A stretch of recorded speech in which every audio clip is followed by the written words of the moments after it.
The Metroid series. A whole lot of shenanigans involving space, aliens, balls, robots, meteorites, birds, statues, more balls, guns, high heels, bombs, evil birds, dragons, pterosaurs, and of course, unhinged psychological torture. Nah, just kidding, that comes later. In the 2D Metroid series, there are currently 5 games. The first in 1986, and the latest in 2021. And that will be the topic of today's video. And that game is Metroid Dread.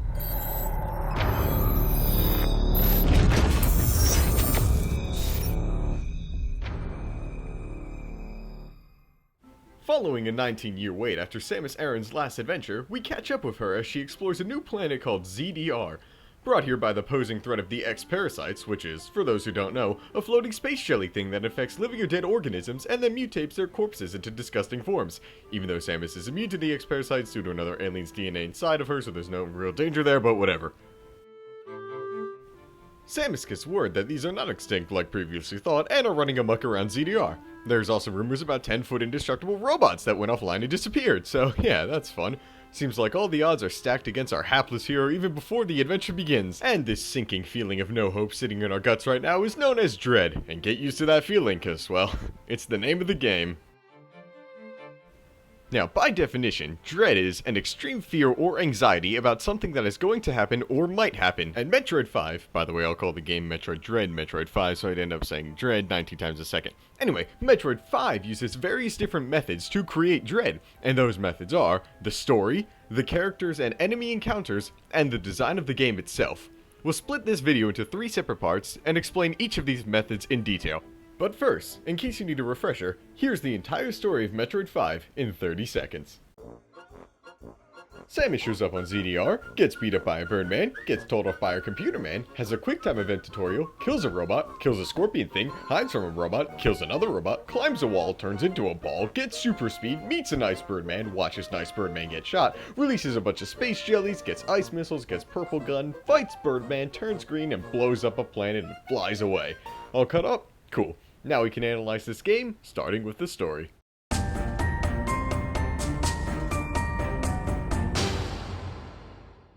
Right from the get-go, we're told, yeah, you're pretty much screwed. We get a super long introduction with a ton of words that recounts previous adventures, and how Samus was up against her toughest enemies and almost died multiple times. This instantly puts in our minds a feeling of worry. We think, if previous events were bad, how will this one play out?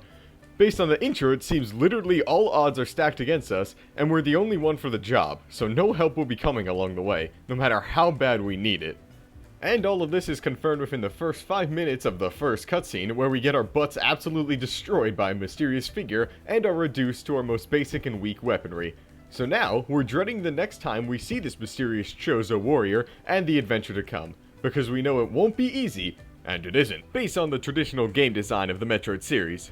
But we'll talk more about that later. As for the story, most of it is a complete mystery. We're stuck wondering what's really going on, why is everything attacking us, why won't Adam shut up about this Ravenbeak guy? It's only until halfway through the game we finally meet the first friendly face and get some answers. Now, most of these answers are just a detailed description of the game's main villain, Ravenbeak. This new info, which states Ravenbeak is essentially a ruthless, cannibalistic dictator that wants nothing but to rule the entire galaxy and needs our downfall to do so, paired with the constant reminder of Adam's lack of faith, makes us worry for the next encounter with this Ravenbeak that could quite possibly happen at any moment.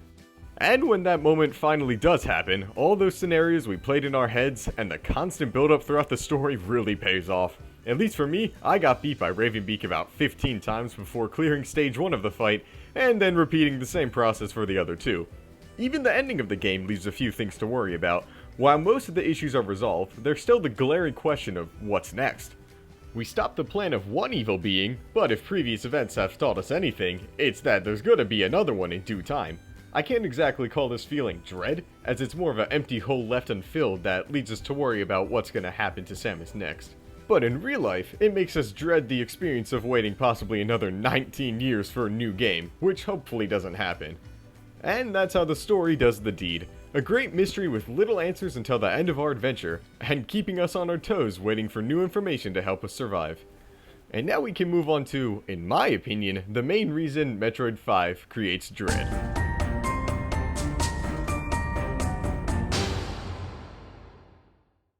Now for the main way Metroid 5 creates the feeling of dread, and that's through its enemy encounters. Specifically, all 7 of the Emmy. Oh, the Emmy. Everybody's favorite 10-foot tall, extraplanetary, multiform, mobile identifier turned psychotic, needle-poking, DNA-extracting, indestructible monster. The game makes sure you know that you are completely hopeless against these things, as even the intro states that they are indestructible and made from the strongest stuff in the universe, so even what they are made of remains a mystery to this day.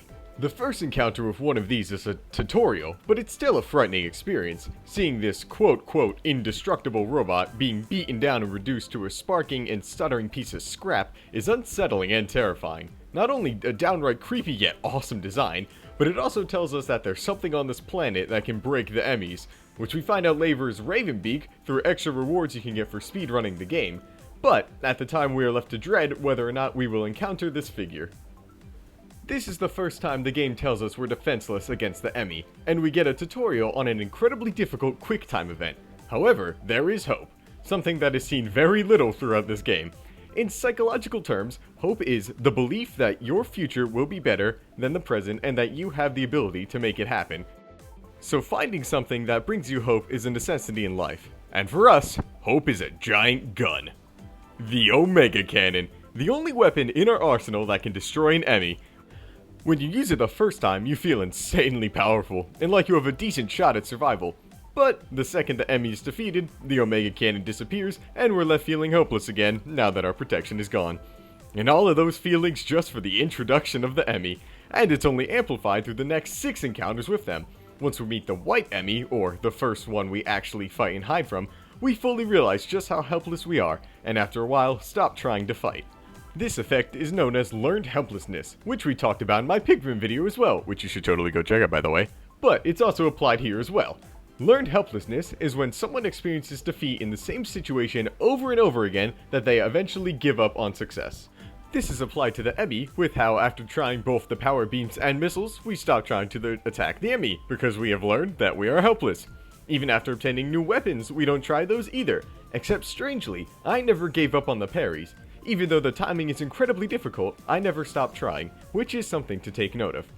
While being completely hopeless and stalked by menacingly designed beasts, we do have 2 ways of defense against these machines. One is the aforementioned Omega Cannon, and the second is the life-saving Phantom Cloak, which itself brings its own set of fears. Being a solid way to avoid the Emmy, it brings us more hope of survival, except that it's in limited supply, as it drains our Aeon supply and eventually our health. Not to mention that when an Emmy gets close, when we are hidden, a heartbeat kicks in the rumble mechanics, and we find ourselves holding our breath, praying that the Emmy doesn't move any closer. Not to mention the unsettling music and sounds that play, we're stuck listening to the hypnotic chirps and whistles as the Emmy inches ever closer.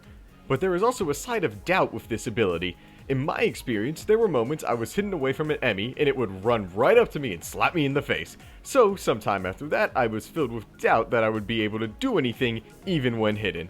And of course, every Emmy encounter is worse than the last, increasing in difficulty due to the Emmy's new ability. After learning this, we are filled with more dread, thinking ahead to the next Emmy we encounter and how difficult it will be this time. And fun fact, the name of each Emmy correlates to what ability you gain from it, so the White Emmy, or Emmy-02SM, gives you the Spider Magnet, SM, or Emmy-03MB gives you the Morph Ball, which makes me wonder, what would the Broken Emmy, which is -01P, give us? What is P? Tell me in the comments below if you have any theories. Now that's just the Emmy encounters. There are also random boss encounters too, which insist the same feeling as the killer robots. That feeling of just never knowing when the next incredibly difficult boss fight is going to happen is constant throughout the game, and once again creates that feeling of dread. The second you see some random bird robot thing jump out of the background and start blasting you with a gun is so sudden and unexpected, that it tells us we'll never know when another encounter like this may happen. So the most influential way Metroid 5 creates that feeling of dread is through its enemy encounters. Whether it's one of the 7 terrifying Emmy, or the game's main villain, you sure are kept on your toes with no moment of rest. And now we can move on to the final way Metroid 5 creates that all too familiar feeling, and that's through the design of the game itself.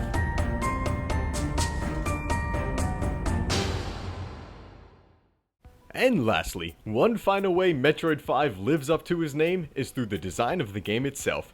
Like all Metroidvania games, Metroid 5 has you run around a maze-like setting, making headway and then doing a lot of backtracking. A 3 steps forward, 2 steps back kind of situation. This design can be annoying to some, but I don't really mind the backtracking, especially in Metroid 5, because when you revisit past locations they are changed drastically, like being stripped of all its burning hot lava or being encased entirely in ice. That being said, this does create that all too familiar feeling of dread as to how difficult the next area we encounter will be. But more so than the locations, I'd say that the boss fights create the most dread and downright anger. As is customary in Metroidvania games, the bosses have set attacks that correlate to one specific item in your arsenal to be its counter. For example, Experiment Z57's claw swipes need Samus to do a double jump in the air to avoid being hit. The hard part though is learning all these different attacks for every single boss in the game.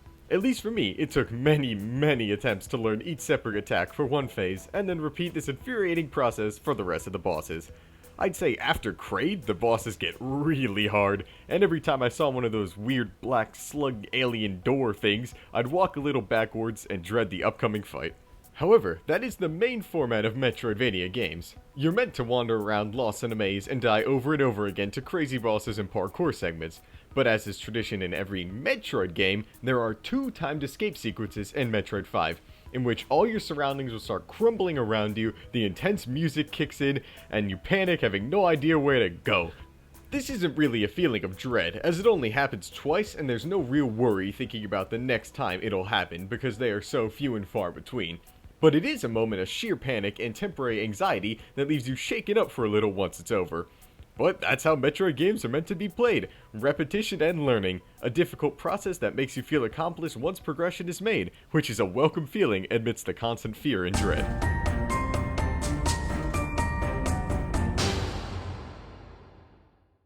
And that's how Metroid 5 creates dread. The trifecta of fear and anxiety-inducing situations, the story, the enemy encounters, and the design of the game itself. Each their own working method, but when put together creates that feeling of dread perfectly. And after all, it's the name of the game.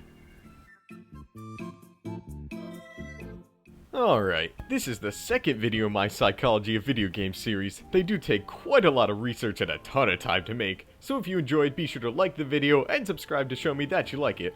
Also feel free to comment any questions, criticism, or requests down below. Anyway, thanks for sticking out till the end guys, and I'll see you later. Also, the word dread was only said 23 times in this video, believe it or not.